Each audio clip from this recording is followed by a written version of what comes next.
பிரியமானவர்களே, ஆண்டவர் உலக இரட்சகர மீட்புறமாகிய இயேசு கிறிஸ்துவின் இணையற்ற நாமத்தில் அன்பின் வாழ்த்துக்களை தெரிவித்துக் கொள்கிறேன். கர்த்தர் ரொம்ப ரொம்ப நல்லவர். அவர் நேற்றும் இன்றும் என்றும் எப்போதும் மாறாதவர். வானத்தை பூமி உண்டாக்கின தேவாதி தேவனிடத்திலிருந்து மனிதன வாழ்க்கையில் உதவிகளும் ஒத்தாசையும் வந்து கொண்டிருக்கிறது. எனக்கமான தேவஜனமே, எரேமியா 9:23-24 பார்க்கும்போது நாம் அநேக காரியத்தை குறித்து மேன்மை பாராட்டி கொண்டிருக்கிறோம்.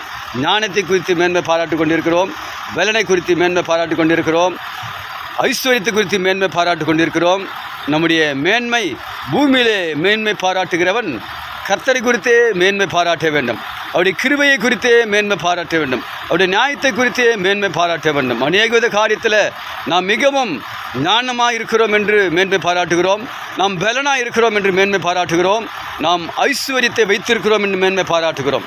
எனக்கு அன்பான வார்த்தை கேட்கிறவர்களே, பூமியிலே மேன்மை பாராட்ட ஆண்டவராகிய இயேசு கிறிஸ்துவினுடைய கிருபையும் அவருடைய நியாயமே தவிர வேறு ஒன்றுமில்லை. God bless you. கர்த்தர் உங்களை ஆசீர்வதிப்பாராக. ஆமென்.